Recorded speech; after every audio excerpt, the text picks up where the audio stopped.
It's recess at the Erich Kästner School in Hamburg. It's like most German schools, but with a slight difference. Children with and without disabilities learn together here.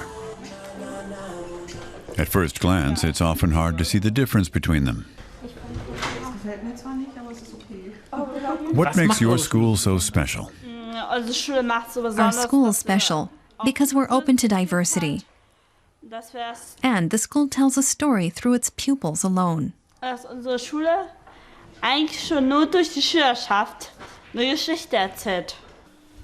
Lukas was diagnosed with a learning disability years ago, but he's in a regular class with peers without disabilities.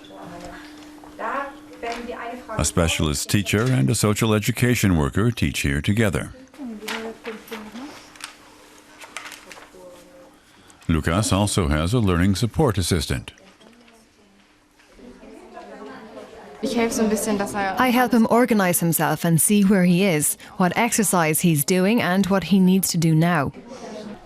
In recent years, I wasn't exactly the best in school.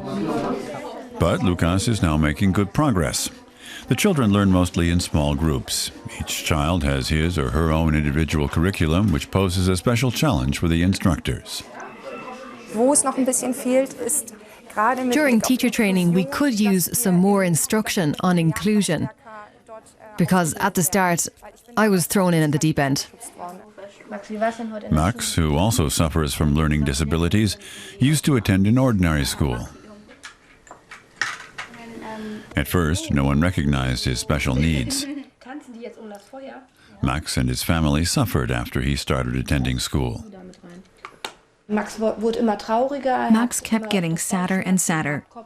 He always had headaches and stomach aches. He came home and said he was dumb. He thought he was worthless. So Max's parents enrolled him at Four Valleys, a school for children with special needs. Here, all of Max's classmates also suffer from learning difficulties. Max's mother says such schools are a refuge for students with special needs. At this school, Max isn't excluded. Here he's discovered what it's like to learn together with other children at his own pace. He's had successes and isn't judged by his mistakes. Here he's allowed to be himself.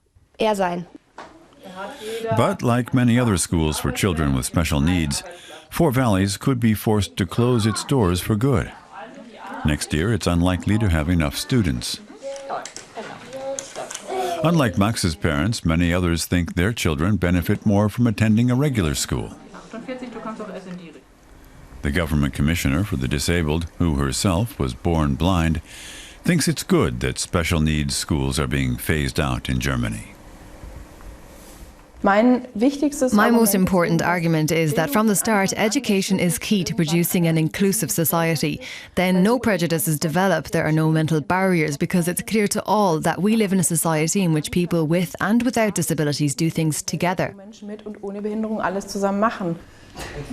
the Erich Kästner School, that's already reality. Learning together isn't always easy, but generally the pupils here support the idea. It's good we're such a different school, because you can work with people who aren't so good and help them. That makes you feel good. Are there things that bug you? Yes, when students are so loud that you can't concentrate on your work.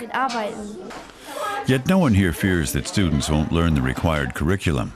With at least 2 teachers per class, they can cater to pupils' individual needs. Here, children receive individual assistance. So a child who can take in plenty of material has a completely different curriculum than a child who learns at a slower pace. With this concept, I feel the school manages to cover the entire spectrum. The Erich Kästner School has won prizes and is considered a model for inclusion. But its principal says Germany has a long way to go. All aspects of schooling must change.